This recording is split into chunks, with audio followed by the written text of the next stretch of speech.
everyone, welcome back to RJK English.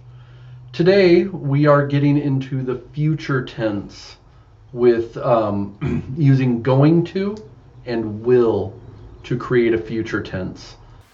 We are going to keep going through this book, English for Everyone.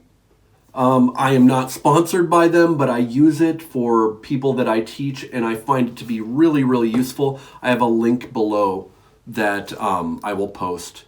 As I always point out, it really helps us if you like and subscribe to the videos. And I challenge you to find one other person that is learning English that could benefit from these videos and share the video with them. So that would really help me out. I appreciate it. All right, let's get into it. Future tense with going to. Here's how it works. You add the subject, you add is or are, you add going to, and then the base verb. We've talked about that. Like walk is the base verb of to walk. To walk is the infinitive version. The base verb is walk. So let's look at how this works. I am going to buy a new car. Subject I. Is are am, going to, base verb buy. Now buy requires an object. What is that object? A new car. I am going to buy a new car.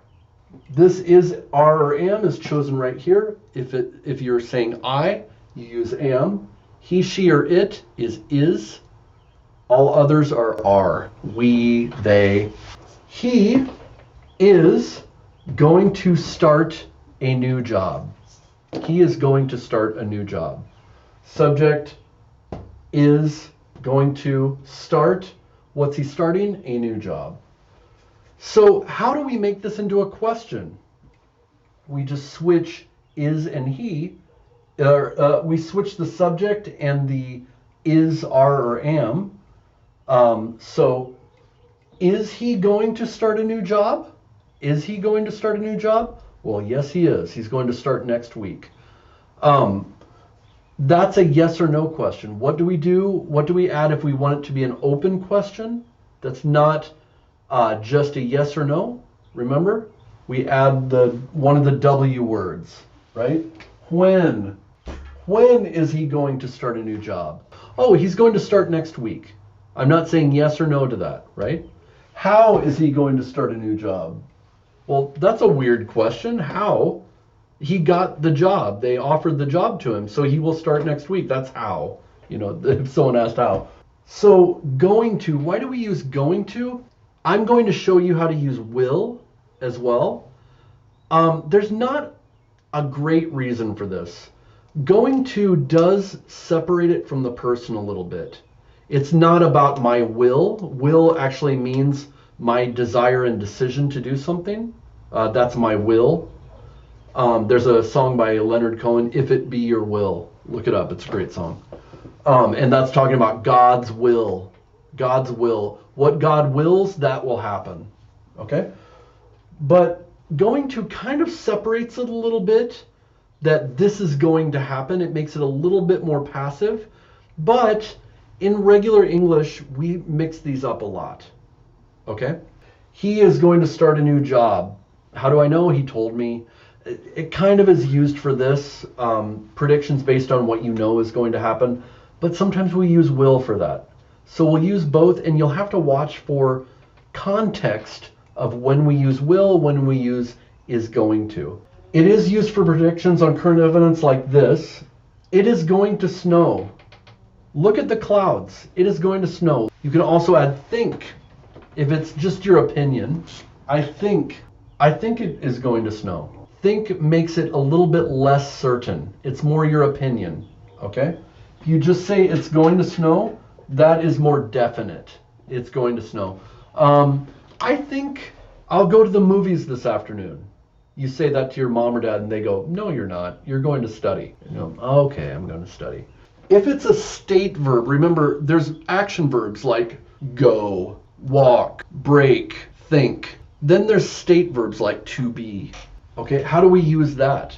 If it's a state verb, you add the base verb be. So Is she going to be there? Be is the verb, but it's more about her presence, right? It's a state verb. It means she's just going to be. So you add, okay?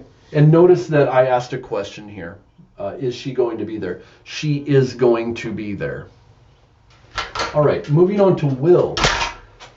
Will and going to, we kind of use them interchangeably, but I want to teach you in general why we use will. To make a prediction, I think he will be here soon. I think he, and we usually contract this. I think he'll be here soon, or he'll be here soon. Hey, when's he going to show up? He'll be here soon. But this makes it more definite when you use will. He'll be here soon. To offer to do something. Oh, you look hungry. I'll make you a sandwich. It's more definite. I'm going to do this for you. Or you're kind of offering it to. They can say, no, don't do that. Don't do that. But you're either saying what you're going to do or you're offering. You can also say, I'm going to make you a sandwich. I'm going to make you a sandwich. I'm going to make you a sandwich. We say that a lot in the US. To make a promise. Someone comes up to you, are you going to be there on time? I really need you there on time. And you say, I'll be there on time. Don't worry. Notice I contracted it. I will be there. To express a decision that you just made. Oh, what should I do for that girl or boy I like in school? I've got it. I'll buy them flowers. So you just made a quick decision. I'll buy them flowers. If you've kind of decided beforehand or recently, then you say, I'm going to. You just explain, I'm going to. But if it's a decision you just made, we do use will more.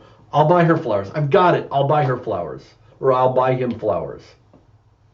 How do you make a negative out of this? I will not do it. And we contract this to won't. He won't like it. Oh, I bought something for your brother. Oh, he won't like that. How do we add the negative to going to? I am not going to. And what do? We contract it, right? I'm not going to do it. I'm not going to do it. I'm not going to do it. This is less forceful. Think with will. We already saw think with going to. I think that I will pick up a pizza for dinner. I think I'll pick up pizza for dinner. And if you want to sound like an American in general, you'll say I'll. This is an opinion. It's not a final decision. If you make a final decision, you will do it. Okay, shall or should for the future. Now we're stepping away from will and going to, and we're using shall or should. The reason we're saying this at the same time is shall is a form of will. Shall I do this for you? That's more formal. We usually say should. Should we study or should we go to the movies? Should we study or should we go to the movies? I'm asking a question. And should isn't like it's giving a proposition, but also it's about if it is good for us to do that. If it's allowed for us to do that. Is it moral for us to do that? This is kind of what should means. Should we study or should we go to the movies? The answer, we should study. Come on, we have a test tomorrow. It's not going to help to go to the movies. We can also, if we're formal, shall we study or shall we go to the movies? If you say that to your friend's like, what are you, like the King of England? What's this shall stuff? We would say should. Also asking for permission or kind of suggestions. Should I turn on the fan? This is a little bit softer and more direct of a question than I'll turn on the fan. Okay? So this goes through the beginning of future tense. I hope this is useful to you. All right? See you later. Hi everyone, welcome to RJK English. Make sure to like and subscribe, and that will help me make more of these videos. I'm on YouTube and on Instagram, and see us on Facebook, and we can talk further.